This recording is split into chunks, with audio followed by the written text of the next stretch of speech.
Hola, ¿qué tal? Esta es la clase correspondiente al día viernes 1 de mayo y hoy vamos a tratar del tema del imperialismo. Vamos a ver en un primer lugar cuáles fueron las causas del imperialismo. Entre ellas podemos tener las más importantes, que serían la segunda revolución industrial que se dio en la segunda mitad del siglo XIX. Y recuerden que esta revolución pues ya usó tanto el petróleo como la electricidad como sus fuentes de energía principales. A la vez también tenemos la búsqueda de materias primas, también el aumentar el poderío militar y el prestigio de las naciones, el impulso nacionalista a extender las posesiones de estos países y también la misión civilizadora y la propagación de la religión fueron las principales ideas que ocasionaron el imperialismo. Vamos a ver por otra parte que el libro de Lenin, El imperialismo, fase superior del capitalismo, aparecido en 1916, pues caracteriza de esta forma al imperialismo. Habla de 5 puntos principales que lo caracterizan y van a ser la concentración de la producción y del capital, lo que crea monopolios, es decir, industrias que van a tener un mayor poderío y expansión. Por otra parte, el capital bancario se fusiona con el capital industrial, lo que va a originar lo que se conoce como el capital financiero, y este va a ser la base de una creciente oligarquía financiera, es decir, la concentración tanto del capital bancario e industrial en el capital financiero en muy pocas personas. Por otra parte, vamos a tener la exportación de capitales. Esto va a ser muy importante, ya que los capitalistas pues van a pretender que estos capitales pues vayan hacia los lugares donde les den mayores tasas de ganancia. Esto es hacia los países no industrializados que tienen mano de obra barata y que dan bajos salarios.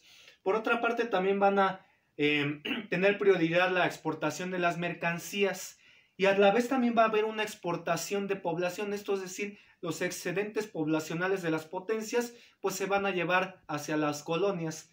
Vamos a ver también las asociaciones internacionales monopolistas de capitalistas que se reparten el mundo, lo que se conoce como los trusts. Vamos a tener también la terminación del reparto colonial del mundo entre las grandes potencias capitalistas. Como decía, pues más que nada el imperialismo va a ser ocasionado por la búsqueda de nuevos mercados, tanto para la obtención de materias primas necesarias para la industria, como la exportación de los capitales y de los productos originados por este excedente de producción en los países colonialistas. Ahora vamos a ver que los países del siglo XIX, que fueron las principales potencias coloniales, van a ser Inglaterra y Francia. Pero a fines de ese mismo siglo iban a empezar a despuntar nuevas potencias, como lo fueron Alemania después de su reunificación, Estados Unidos y Japón. Por otra parte, aquí tenemos que la Conferencia de Berlín de 1880, pues fue esta reunión de las grandes potencias europeas que justificó la expansión colonial y el reparto de África en el siglo XIX, que fue, digamos, la mayor expresión de este colonialismo europeo.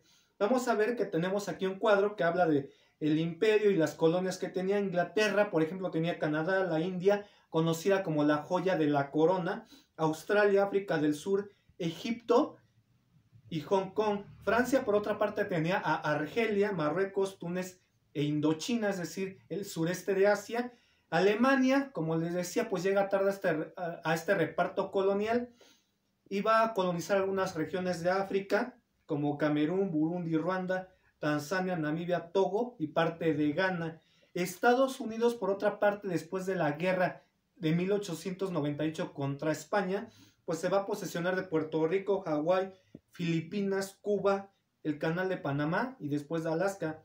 Rusia, por otra parte, se va a extender a Asia Central, lo que se conoce como el Turquestán. Bélgica nada más va a tener una única colonia, el Congo, en África Central. Japón, por otra parte, va a empezar a extenderse sobre territorios de China. Si se dan cuenta que tienen un mapa del Imperio Británico en 1898, al finales del siglo XIX, y entonces por favor fíjense muy bien en las posesiones inglesas en el mundo en esa época. Por otra parte, vamos a tener el imperialismo japonés, que se da con lo que se conoce como la Revolución Meiji en 1868. Esta puso fin al sistema feudal que todavía existía en Japón e inició una serie de reformas modernizadores que lo iban a colocar como una de las potencias colonialistas a partir del siglo XX. La guerra del opio, por otra parte, se da en 1840-1842 y en esta, pues, Inglaterra lo que hacía era introducir la droga conocida como opio a China, y cuando China se dio cuenta de lo nefasto que era para su población esta droga, pues impidió su entrada. No obstante, llegaba de contrabando y esto fue un pretexto para que Inglaterra le declarara la guerra. Vence fácilmente a los chinos y entonces firma el Tratado de Nankín, sometiendo económicamente a China, y se queda tanto con la isla de Hong Kong como con otros puertos chinos como lo son Cantón y Shanghái. Vamos a ver también la guerra ruso-japonesa de 1904 a 1905. Esta enfrenta a Rusia contra Japón. Japón se impone y entonces hace que Rusia pierda la influencia en la zona de Manchuria en China, en Puerto Arturo, y entonces Japón ocupa Corea. Vamos a ver por otra parte la doctrina Monroe, que se dio a instancias de Inglaterra en 1823. El presidente estadounidense James Monroe pues decreta esta doctrina que se resume en la frase América para los americanos. Con ella pues los Estados Unidos llamaban a Europa a no intervenir en ninguna de los países recién independizados de España en América, y entonces dice que cualquier intervención europea va a ser mal vista por Estados Unidos y va a ir contra su seguridad y su integridad. Pero por tanto Estados Unidos con esta doctrina lo que hace es hacer su zona de influencia a América Latina. Por otra parte vamos a ver la guerra de secesión estadounidense de 1861 a 1865, que enfrentó a los abolicionistas del norte contra los esclavistas del sur. Esta guerra va a ser ganada por estos unionistas del norte y finalmente pues se une nuevamente Estados Unidos con Abraham Lincoln como su presidente. Y vamos a ver por otra parte que contar con un gobierno independiente, una economía sólida y conservar su expansionismo militar fueron las circunstancias económicas y políticas que impulsaron tanto a Alemania como a Japón y a Estados Unidos como potencias internacionales al finalizar el siglo XIX. Por último, vamos a ver algunos de los avances científicos muy importantes que se dieron a fines de ese mismo siglo, y vamos a ver que Samuel Morse inventa el telégrafo en 1836, Tomás Alva Edison, entre muchos inventos, hizo el foco en 1879, y Guillermo Marconi la radio en 1901. Hasta aquí llegaremos el día de hoy, y por favor hagan las preguntas del banco de las 51 a las 100.